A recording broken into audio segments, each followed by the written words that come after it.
the same institution at the same time many moons ago, University of North Dakota. So I said, come to my house, you can stay with me, I'm alone, blah, blah, blah. And I get there and he puts this machine in my kitchen and says, Doc, can I hook it up? I said, knock yourself out, hook it up. What is it? I had no clue. And that's how I got introduced to Kangen Water. He hooked up this machine, I drank the water, and I said, wait a minute, this is different. It was like an instant recognition that by swallowing this big glass of water, it had a totally different effect from anything I had ever drunk. And I've been drinking a lot, actually, in my lifetime, and not necessarily water, so there you go. I'm of German and Polish extraction, and we're sort of weary of water. We like it to be treated like beer or wine or something. In any case, I noticed that there was a dramatic difference, and I said, I could live with that. I like that. And I bought a machine, and sort of the rest evolved. I got informed about the compensation plan and this, that, and the other thing. And I made a video touting my experience, which Fred was alluding to earlier. It's legal to make a video about your own experience. I didn't make any outrageous claims. I said it tasted good to me. It felt different, and I certainly felt better in that certain of my human conditions, like my blood pressure, were improved with drinking the water. And I actually, I sort of go up and down in my weight, left and right. I actually lost some weight and so on. And I made that video, and I guess it was very popular. Next thing I know, they asked me to be the medical advisor for this company, and I accepted, and I was sort of left out to decide what was I going to do as a medical advisor. Was I going to, put on a hat and be like Karnak the Magnificent and give spiritual and other advice? I saw myself more or less as being a person who should embrace the physiology and the function of the water and try to explain it on a scientific basis. Because Francesca is a naturopathic doctor. I'm an allopathic doctor. Nonetheless, we all practice evidence-based medicine. If we don't, we're useless because we can't defend what it is we're asking to do to people. If I ask you to take drug number 42B and I have no rational reason or no hardcore scientific reasons as to why you should take it, then I'm a fraud or a quack, and there's lots of those, believe me. In any case, Mother Nature provides us with, it has been known since antiquity that natural herbs, natural substances have healing properties. The ancient Egyptians knew it, the Greeks knew it. Hippocrates was the first epidemiologist. I mean, he knew, for example, that you cured malaria by getting people away from the swamps and the mosquitoes. So it's an ancient concept, and I endeavored to do research on the water, on electrolyzed reduced water. There's a lot of literature about it. And bit by bit, I would give talks on how the water works, why hydration is good, what happens to your organ function when you are dehydrated, and so on. But what had eluded this whole industry, and Enagic in particular, because it makes the best machine, it makes the best quality water, we had no in vitro, that is in the cell or in vivo within the whole body, evidence of the function of the water. Gene Salinger will tell you that the FDA requires that if you tout a product to have a health benefit, it has to have a structure-function effect. So the aspirin has to relieve the headache, and that headache relief has to be demonstrable, and you do that by clinical trials. You study people with headache, and you give them an aspirin, and when it's all said and done, 90+% of them have to have relief from their pain for it to be significant, and then you can say, yes, there is a structure-function effect. So you drink this water, the distributor will talk to the clients and will say, look, if you drink this water, we have these wonderful antioxidant effects. We have a water that removes pesticides, and look, here's the residual. We have a water that is alkaline, and so on. But here's the rub. If you stick an ORP meter into the water and it's 500, let's say, does that mean that when you swallow it, your blood ORP or your blood antioxidant activity goes up? And the problem with the water has been that no one has ever been able to prove that because of the limitation of the testing method.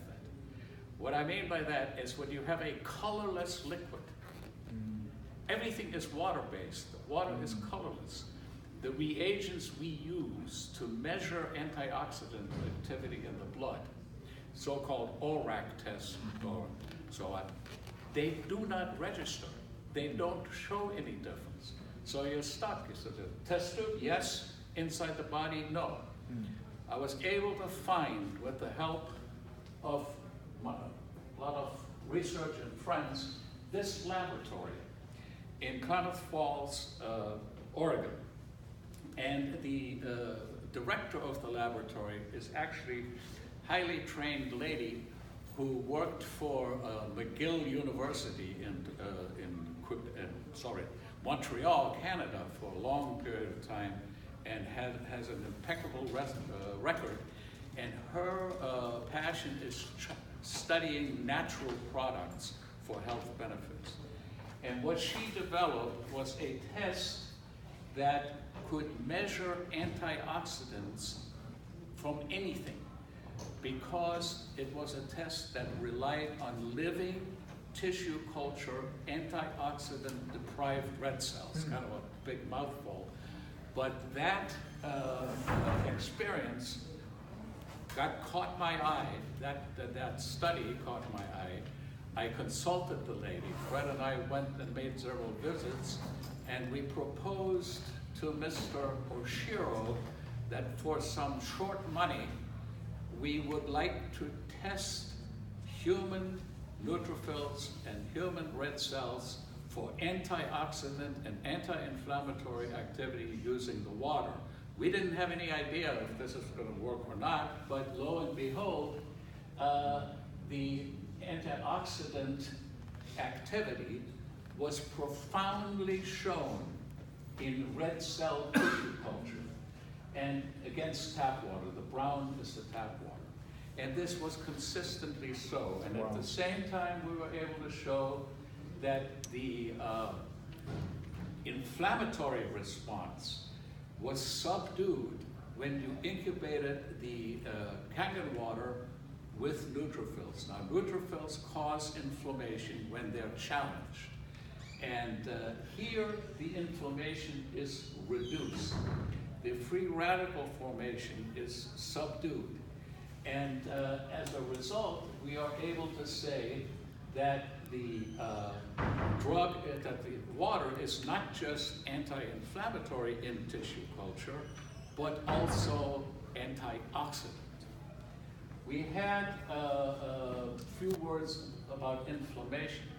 Why is inflammation so important? Because it is the basis and the genesis of virtually 80% of human conditions, from arthritis, ulcerative colitis, Crohn's disease, rheumatoid arthritis, all kinds of different lupus, you name it, all kinds of degeneration, and even atherosclerosis is all based on inflammation.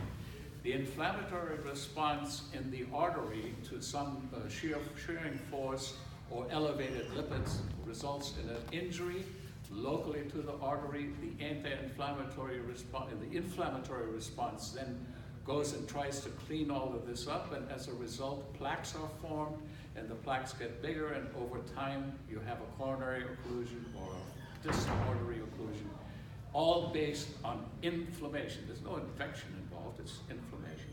And so this is very important, that when you have an agent that can reduce human inflammatory response, with no side effects. Mind you that every arthritic patient gets treated with drugs that are anti-inflammatory to some extent. In the earlier days, these were all aspirin related, and these drugs could have horrible side effects. You could bleed to death from your stomach ulcer and all kinds of stuff. And so this was never ideal. And now we have immune modulators, which are a little better, like for arthritis. But again, here is a substance, water, that because of its infusion of a living electric charge produces an anti-inflammatory effect. Think about that. There's zero side effects from it. Where do you have a drug with zero side effects? No such thing. This water has no side effects. It has anti-inflammatory, antioxidant properties. We also, by chance, got the freebie here because the tests for mitochondrial function, and basically translated, the engine of the cell is the mitochondria. That's where we produce energy. That's where glucose is converted into ATP. The ATP runs our muscles, conducts our nerves, gets our brain to function. And this activity is augmented upwards, favorably upregulated. Upregulation means the engine works better. You're giving that Kangen water to the mitochondria, and it's like one of those Hemi engines, you know. It stops running on 4 cylinders and runs on all 8. And that's a wonderful and important thing, because when we come to the next phase, by the way, those are just the copies of the reports and what have you. When we come to the next phase where we want to study it in the living human being, things become a little more problematic because expenses and restrictions on human experimentation, as it were. So the best thing we came up with after we discussed the funding with Mr. Oshiro, we came up with a plan that we would start with a simple 12-person human study of what the water does in a living person subjected to a predictable and repeatable stress. And we chose an exercise model for that. Why exercise? It's harmless. Exercise might make you ache or pain, but it's good for you, basically. Also, the particular place in Klamath Falls has a college. College students always need money. They are, remember my own days, you know, you always needed money. And they are well compensated for participating in the study. It's a harmless thing, and they can sort of say, hey, you know, it did some good. So it's a win-win for all, but you have to jump through a lot of hoops to get a study like that done. Mr. Oshiro agreed, and Mr. Oshiro said he would fund this study, and there it went. So the first study we did is designed up here. You can see we had 12 actually we had 13 participants, but 12 is the magic number when you manipulate statistics. You have to have at least 12 to eliminate what is called a population bias. You wouldn't get a pure study with 6 because there'd be other variables that wouldn't come out correctly. So with 12 and 13 we had, in case one dropped out. Here's the study. So for a 4-week study, we had 1 week tracking water consumption, 1 week of Kangen water, 1 week of washout, 1 week of consuming tap water. And during that time, these people had an SD501 machine installed at home or at work. They each were to drink 3 liters. And what we did is, of course, monitor that, make sure that they were in fact compliant. And then when they came for their exercise session, we had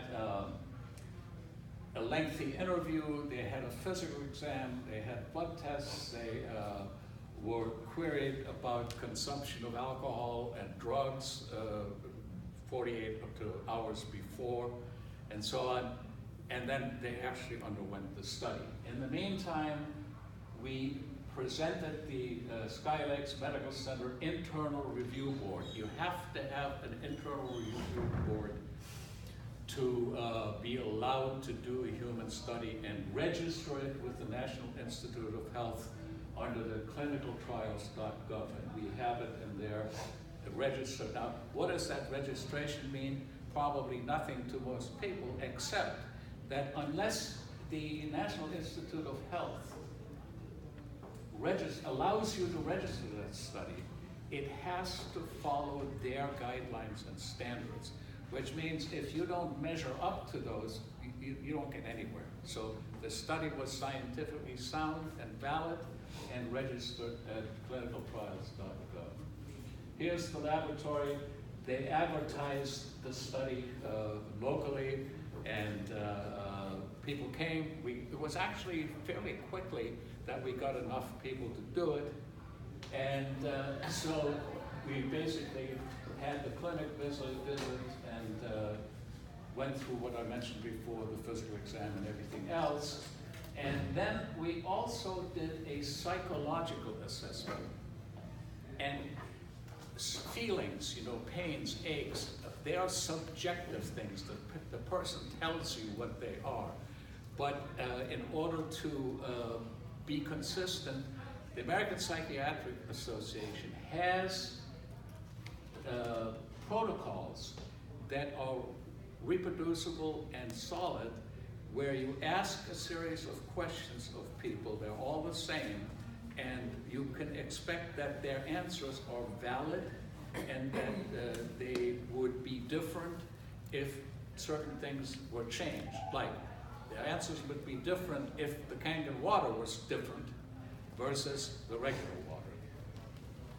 So here you go, push-ups, sit-ups, pull-ups, squats, and the whole enchilada there. And then the completion of the questionnaire, and a lot of blood drawing for serum and plasma to be frozen and analyzed later. Some of the blood tests were like a white blood cell count, red blood cell count, hemoglobin, and so on. They were done all along, lactate levels and what have you. But the other tests, which were to be reserved for cytokines and for other different internal biologic markers, those were deferred because of cost issues, and the samples frozen. This is the process, just illustrating how the plasma is made, spun down, frozen at minus 80 degrees, and quite 60 samples per person were collected, okay, and stored. So the lactate levels every 15 minutes. In any case, here's the freezer, but here is what this study showed. And this is the first study ever done on electrolyzed reduced water in a sports stress-related situation with that many participants. You hear all about, Shan Stratton knows a lot of people who, athletes, big names that have that Kangen machine, and they love it. He and I actually did a study on National Football League players using the machine and lactate levels. So it's known that it is effective adjunct for sports and for athletes, but no hardcore data. So what did we find? The consumption of alkalinized ionized water or electrolyzed reduced water resulted in an improvement in performance, an improvement in recovery from the stress, an improvement from the overall experience of the stress. It was, people felt and looked better, and in the Kangen water group, there was a highly statistical significance in elevation of the red blood cell count between 12 and 15%.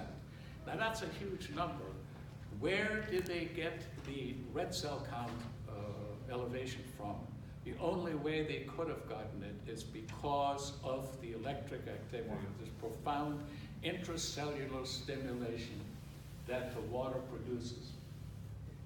I always make the analogy because I'm from Boston and we have the Boston Marathon, and nobody from Boston will ever win it. Everybody that wins it is from Kenya.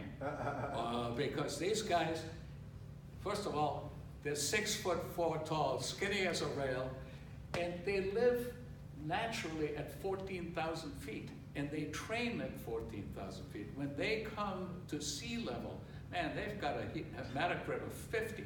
They've got a red cell mass that is insane. And that's fair enough, you know, American athletes can go to Mount Washington or someplace and train. But in any case, that's why, because the oxygen carrying capacity of the blood has been augmented and elevated.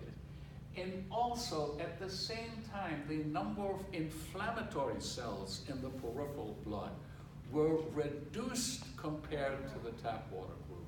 So these folks got over the joke more quickly and felt better.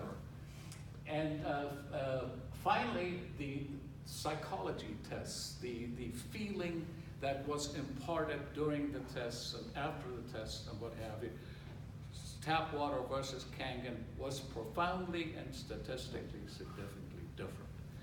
And that ended that study and left us with a whole bunch of samples and no money to finish the study. I'm going to stop right here because I will show you with a second set of slides here in a minute. But I thought perhaps, Francesca, you might want to talk about, as a natural healer, as a naturopathic doctor, how you see this type of proven activity in a living system having an impact on your practice and also on your ability to say to your patients, I mean, you know, you can lie to your wife and you can lie to your girlfriend, but don't lie to your patients. They'll get you every time. You know that. You know, you don't lie to your patients. Yeah, I'm a cure. There is no such thing as 100%, but I think, well, please, take it away. Thank you. So, hello everybody. I'm very honored to be here, especially to be here with Dr. Horst. Yes, he is an amazing healer. I'm going to call you that because you touch lives in a very healing way. So I think I'm going to start just by telling you I started as a nurse, a critical care nurse, and then working in ICU in New York at Long Island Jewish Medical Center, actually. I saw some of the most amazing things, and I saw people on stretchers that I was like, they're here by lifestyle choice. And so I decided I wanted to interrupt lifestyle choice. I can tell you one quick story that absolutely just threw me into wanting to become a naturopath. And I was there, I had this woman who had open heart surgery 3 times, April, July, October. Wow. 3 times in 6 months because they couldn't figure out why she wasn't healing. And this was her last resort. She was 39, her husband and baby, a little boy there at the bedside. Long story short, vitamin C is essential for growth and repair of new tissue. It's essential because our bodies don't make it. We've lost the enzyme in the liver, actually, to convert what needs to be converted to glycogen into vitamin C. So animals convert it, and they've studied them, and under stress they make huge amounts of vitamin C, and then they even out on an unstressful day. So under stress, certainly surgery is a major stress. So I found it interesting that no vitamin C or anything like that was given to any of the patients post-operatively. We were taught that basic in our class in school. I'm in this top medical place, and they're not listening to what they're telling us. So on the 5th day post-op, I fed her peaches that were in a juice in a little plastic container, which of course was sugar, no nutrients. She died on the 9th day. On the 9th day. I was so overtaken with this. At the time, we were given what we called our personal patients, so everybody had primary care. So you went to work. If you missed a day, when you come back, you get your primary patient.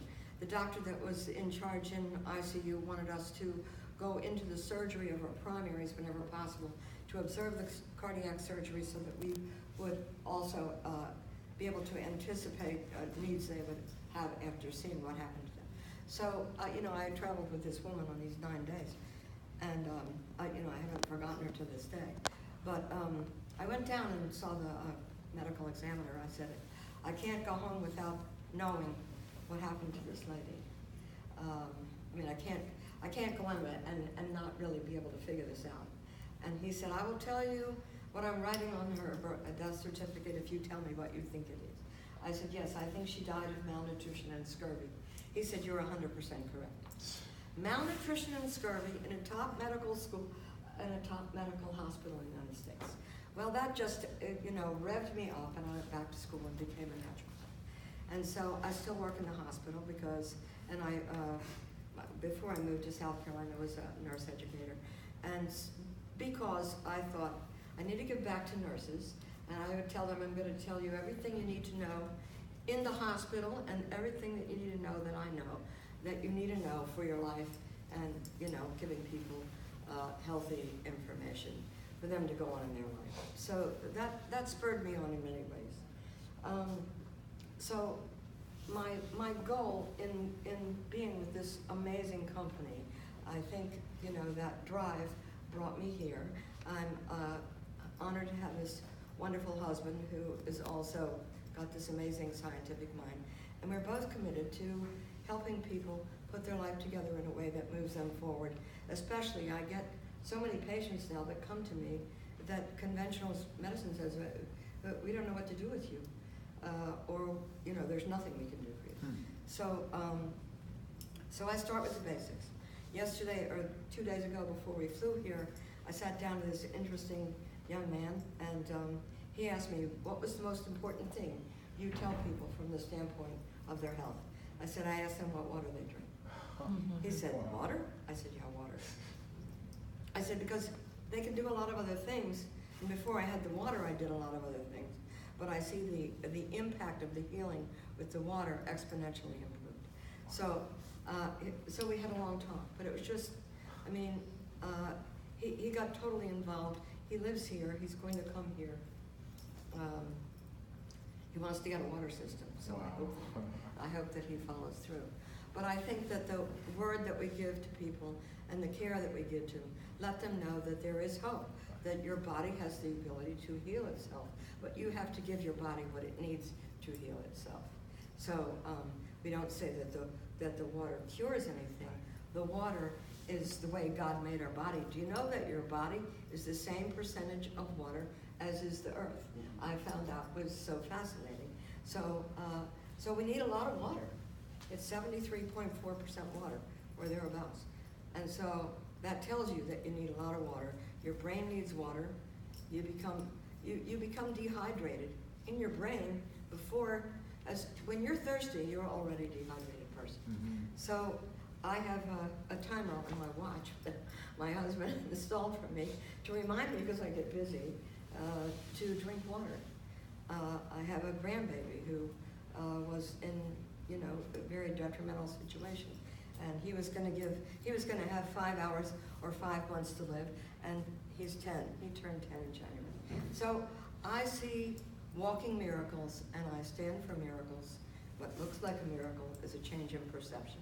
So I am honored to tell you that I'm glad you're here. You're here for a reason, and the people that are here to serve you are very committed. Thank you.